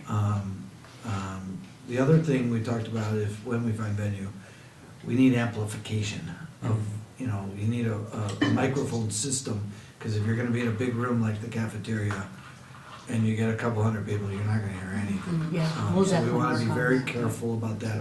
We also wanna make sure any venues not only have some type of senior transportation, but also parking. And we may wanna be very careful about what nights are going on at the high school. So, we book a bunch of things in advance. You do not want a big basketball game going on. I think we're doing it during the day anyways. Yeah, so. Well, yeah, I mean, ideally a Saturday or a Sunday afternoon to get the maximum number of people, and I would love to do at least one of these out at Essex Middle. And we do everything at the high school. Can't we go out to the town at least once, like use their biggest room, their gym, just to see? Yeah. So I'd like to explore those Sure. options, because we need to go where people, like you said, Andy, I'd we love need to to go where join that people gym. are. Sure. Yeah, I'll so, never get that gym. Nobody can get a gym around here. yeah. Maybe you went to Memorial Hall, Yeah, we see can if Essex explore a lot of Alliance Church, like, it's And then we'll invite our friends from Channel 17 to film them so that and maybe even live stream them so that we can, live stream. Yeah, we could live stream them to a couple places and have a member of one board at one or two of those places to. Oh, that would be fun.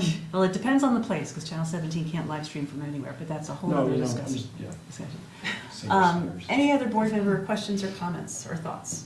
I just personally appreciate the thought and the fact that we are gonna open this up a bit more, Yeah. allow for some more dialogue. Yeah. I think it'll go a long way to help make sure that the messages that are being discussed are the factual messages. Yeah. So I greatly appreciate this concept, so thank you. And we have a lot of weeds that we have to get into, and that's where folks have their thoughts, and so I want to really hear those thoughts and help us make decisions, so, thank you. Annie? Another thing, that I got the idea from Raj's idea, is if we made like a little video, each of us can take a topic, and then go and play it at the senior center, go and play it. Interesting. I'll go, I'll bring it. Well, we also have speaking of Channel 17, if we wanted to go have a roundtable about this topic, Sure. they would be happy to film it for us. Sure. And then we can take that all over the place. That's what I'm saying. Okay. That's what he's saying, that's what he said. Okay. Now, I believe there are some comments from the public. Irene? Sure, a couple of comments and a question.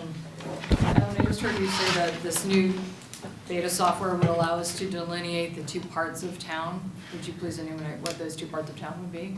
Potentially. Potentially. What would those two parts of town be, please?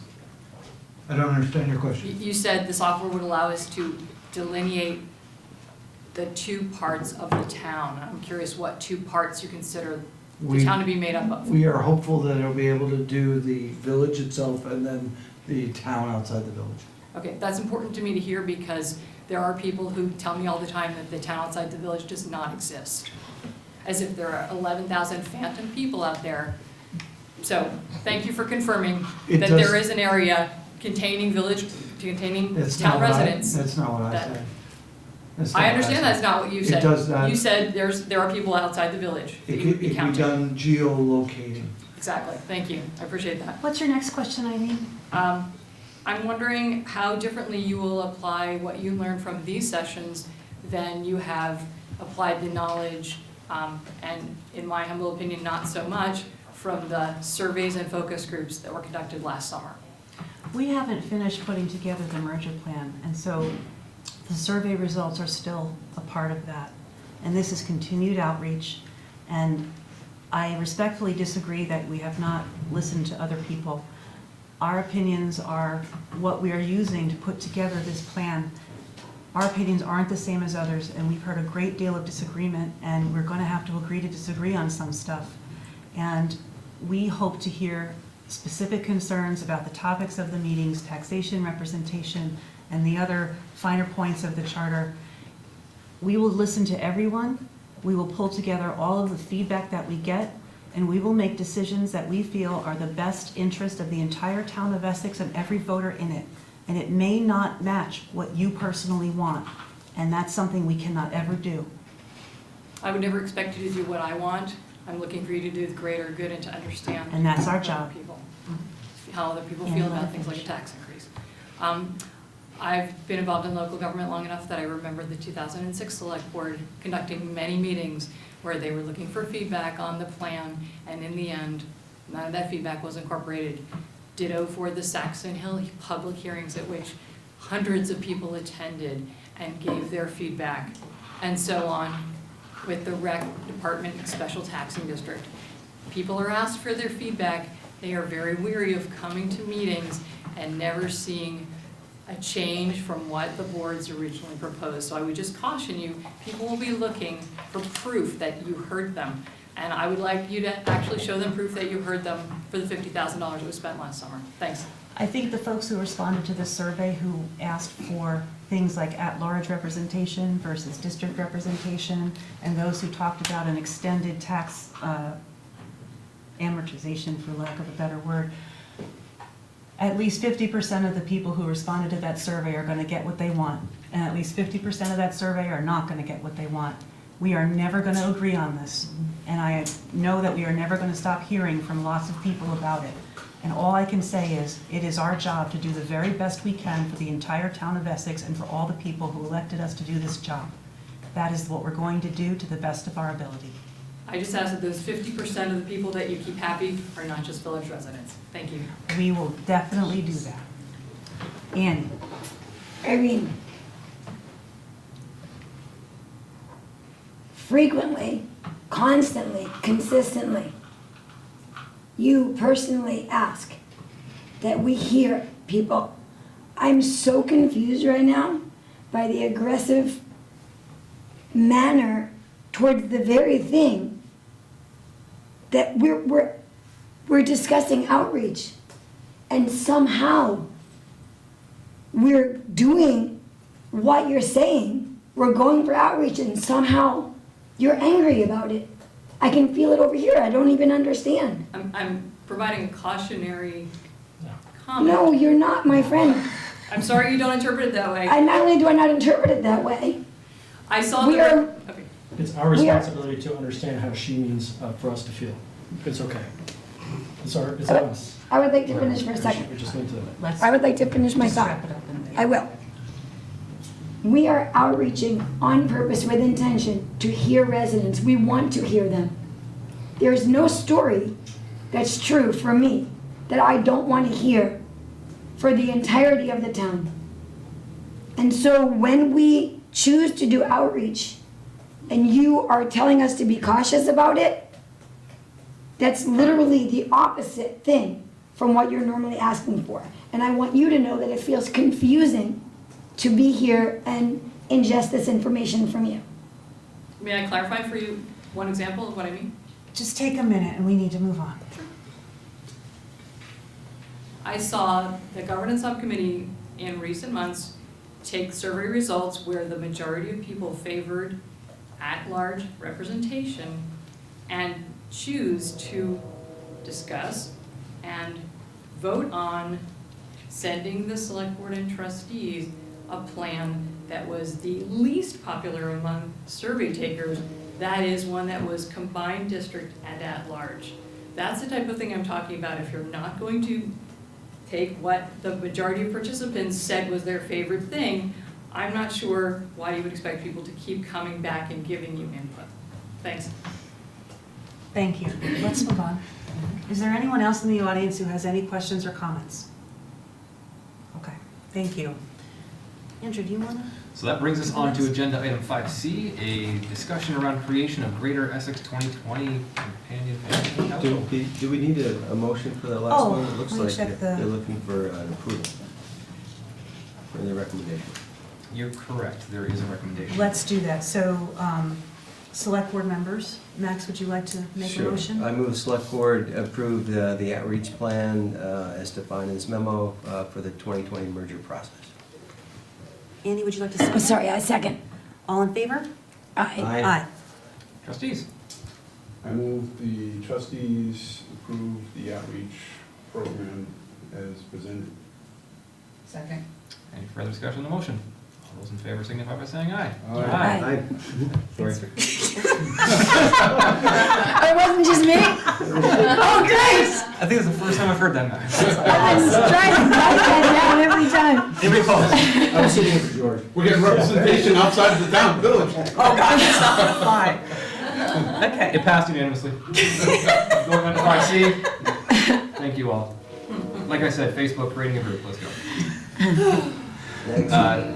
Who was this from? This is from Ann, who's not here. Sure, man, I can speak to this. Thank you, Greg. So yeah, Ann had this idea, and Janda, who's the project manager working on merger stuff, in that effort to reach more and more people and to try to tell people what's happening. It ties into that outreach plan you just approved.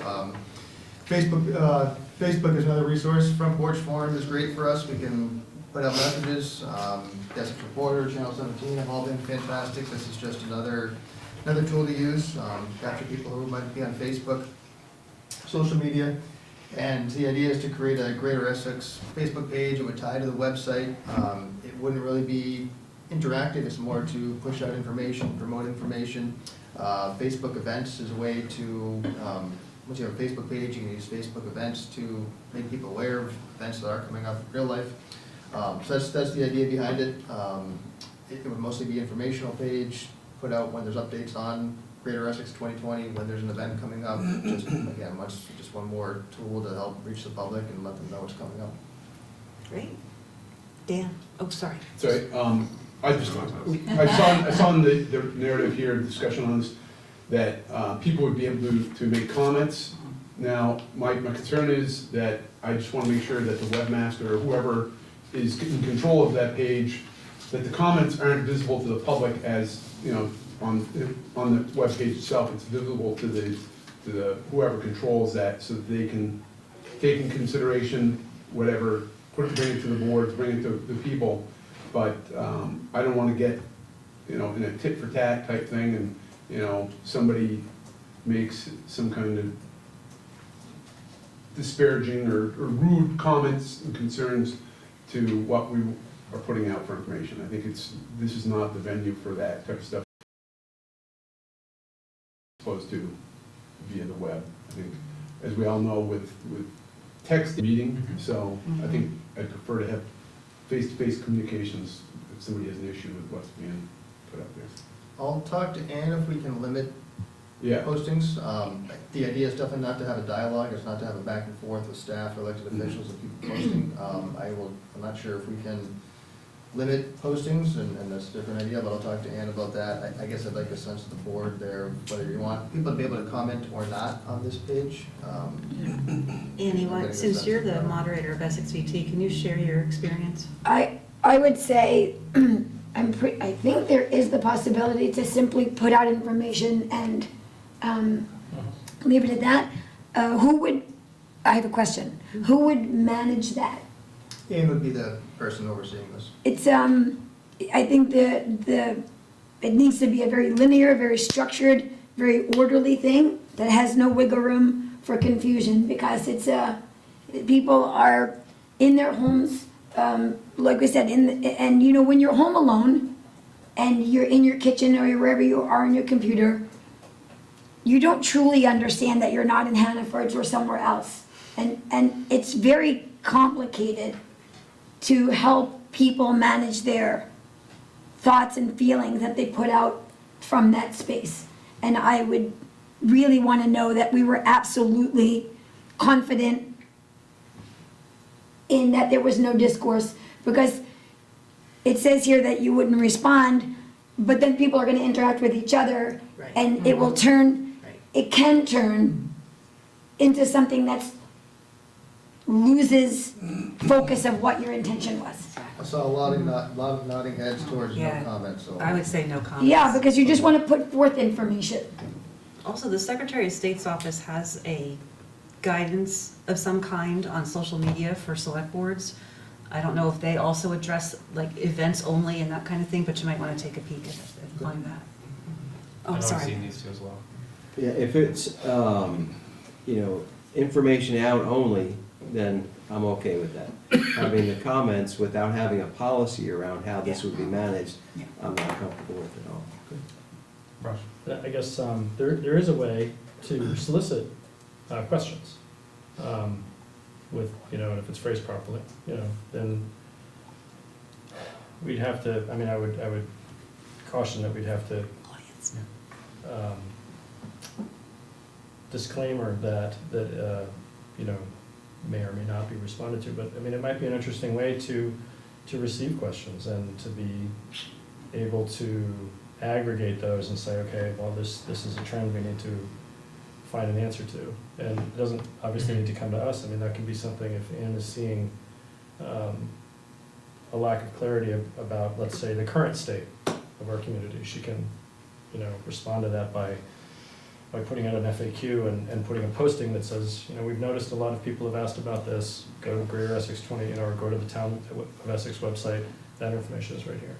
That I'm totally comfortable with and would encourage. Anytime we can put information out that helps people understand what's going on. But the general commenting, I think, is just it's gonna be under the guise of this organization. I don't think that's.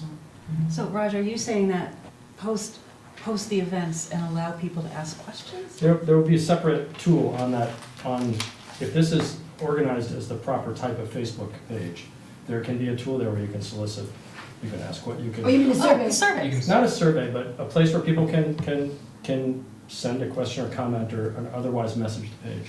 Message the page. Just the like you did page, for downtown the person Essex who's- Junction. Yeah, and Okay, so if got Ann it, is the okay. person managing it, she would, Okay. she can either do a prompt, Mhm. she could, and this would be a great place, going back to the outreach, this would be another great venue to put out the materials before the meeting.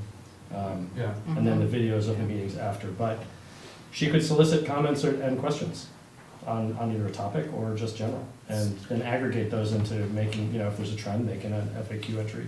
Go ahead, Dan. My thing is just to clarify that that's not something that somebody's gonna be able to click on. and somebody Nobody else has would to- see it, it's just a right, I'm direct all message for to that. the, yeah. And I think the other issue is, like Raj is mentioning, whether it's this or other things that we do outside of a meeting with staff, we gotta be careful of what we say as individuals, that we don't stray from, I don't pretend to be an expert on all departments in the village or outside the village, it's not my purview, but, that I refer to the experts, and whenever I speak to people, I give them, this is just my opinion, this is basically what's, if you wanna get the facts, go to Sarah Macy for finance, go to the manager, go to the assistant manager, speak to them, they'll give you the facts, and they're the experts in this. So that, speaking to this issue right there, that's why I just soon see it done like Raj said, where one person's, and it just keeps it concise and well-managed, and we get the feedback from Ann on, hey, a lot of people are asking this question, maybe we want to bring that up at a joint meeting or whatever, one of those meetings that we discussed earlier. So before we open this up to the public, are there any other questions or concerns from board members? And my one thing is too, is we need to make sure that we're careful about Ann's time, Oh, absolutely. because it can, Suck you in. right, we wanna make sure that we're, and like, I think the automated responses are good, like, maybe Ann's got, here's the responses for this and here's the responses for that, or some way to, some oversight. I don't, I think it might be a good idea. I think it might be a good idea to start it, comments off, just see how it goes. And then if we feel the need to add that functionality where we can interact, then we can. And again, just to revisit from what I read, when it says the primary reason for having the companion Facebook page is to create Facebook events. Yes. I don't see this as that much of a back and forth, as long as the comments are turned off and or being well managed. It's not looking to create a whole page to say, here's what we're doing today, what are your thoughts? Yep. But meetings, this date, this place. Yeah, Right, here's the video. The board should understand, though, that those will be shared to other Facebook pages, absolutely. at which time comments will go as they will go. No, that's, Yeah. we have That's control over obviously that. just saying, but that's out of our control. And if that then engages people to come to the meetings Sure, and talk to us sure, as board members, sure. great. Yeah. Because getting out of Facebook world and having it face to face can do a wonderful thing. It's not a faces there. And For Gather at the Table, yeah, there is a Facebook page, and you can put a post and then turn off comments, and then you can create events. So, yeah, I'm right, like, people are gonna, if it's gonna make people talk, I'm just agreeing with you, I don't know why I'm talking. nothing wrong with that. Greg, are you looking for a vote from each board for this? That'd be great. Okay. Before we get there, I know that there was at least one handout in the audience about this agenda item. Yeah, I just wanted to offer some details. It sounds like I think you're on top of it, but, yeah, page is different than a group. Annie manages a group. Pages can be configured to be one-way trips. It's more like a business website with a few extra features, like the events, for example. So yeah, you can totally control it. I don't think you have to be concerned about that at all. Just make sure you set it so that people can't post. And when you set up events, you also have to make sure you specify on each event whether somebody can post on those as well. So you just have to be a little bit careful, but yeah, generally speaking, it's safe. Thank you, Ken. As he puts his mask on. Gloves. I think that's it.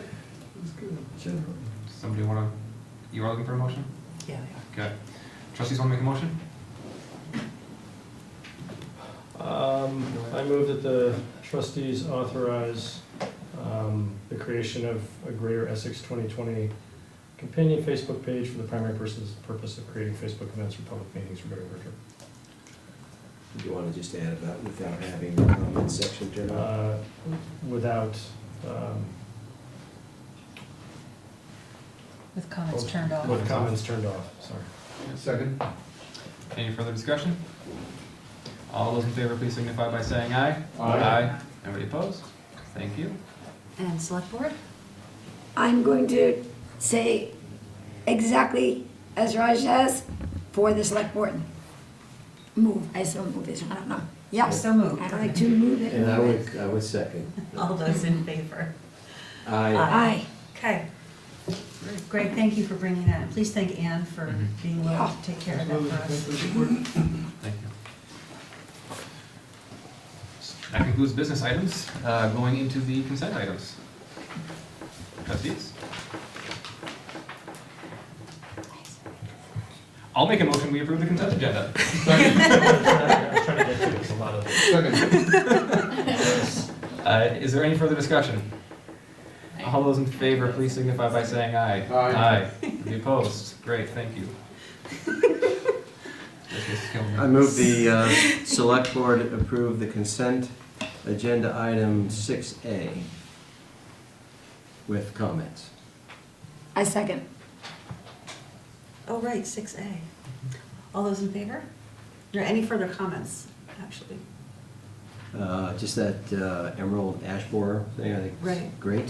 Yeah. Glad to go out with that grant and staying ahead of it. I think we're ahead of other communities and Hmm. appreciate that hard work that Darren and others have put into it. Yeah. Nick, as part of that, the tree committee, well, for the village, would you like to share anything about? Well, it was that an plan? opportunity for the two communities to work together on a problem that's going to be affecting us for many years to come. And it's no cost to the town and village since we were able to match it with existing dollars within the budget and then find opportunities of how we can coordinate together. So it's a great step, I think. Great, Yeah. Agreed. thank you. So the select board has a motion on the floor. All those in favor? Aye. Aye. Okay. On to the reading file and board member comments. Max? Yes, as this is the last year of my fourth term, I just wanted to let everyone know that on the board here that I will not be seeking a fifth term come March. So this will be my last year. It's been a pleasure to work in this capacity, a true honor, but it's time for some new energy on the board. Thank you, Max. Thank you, Max, and personally, thank you for your years here on the board and all the work that you've done to help make sure the interests of the town are at heart. So I they really will appreciate love. what you've done. Thank you. Very well. We still have until April. We're gonna drag April out. Any other board member comments? I just like to thank the folks that put together the Gather at the Table event last Absolutely. week. That was mind-blowing. Annie, you were and a massive involved in that. success. Just a massive success. I thought 300, somebody mentioned 500 people. The high school was packed. It was The food was amazing. amazing. It was just, I'm just shocked at how quickly they put it together, how much they did with so little, and just how happy everybody was to be there. It was great.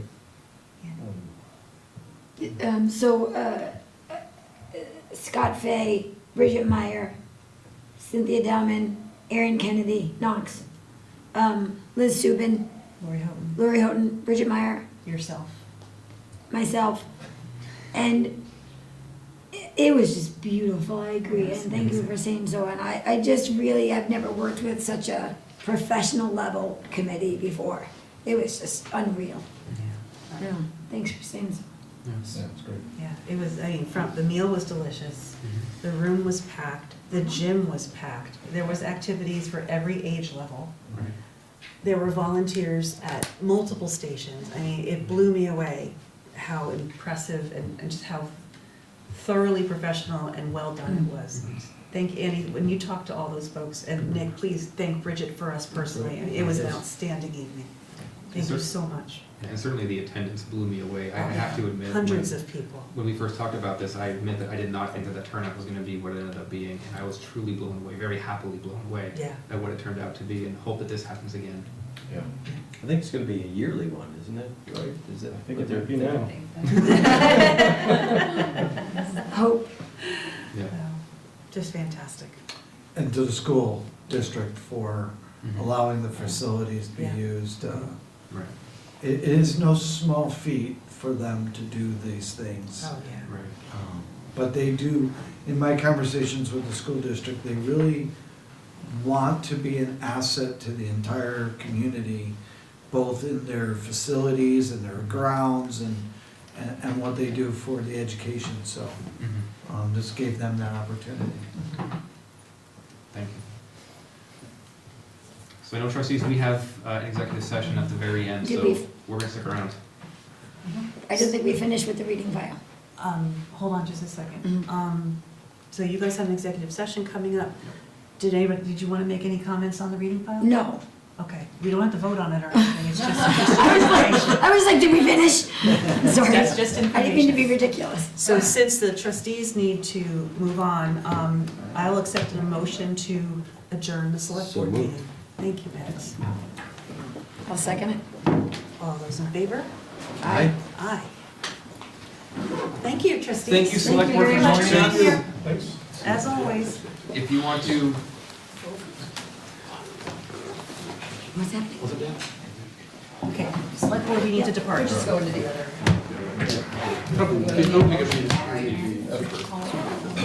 we'll see. So for the trustees in our executive session, what we will end up doing is we will go into the manager's office so that we can discuss privately. You guys don't need to rush out of here, take your time. I just need to get that motion to go into executive session. Seems I can do that. I will move that the trustees enter into executive session to discuss the evaluation of a public employee in accordance with 1 VSA Section 313A3.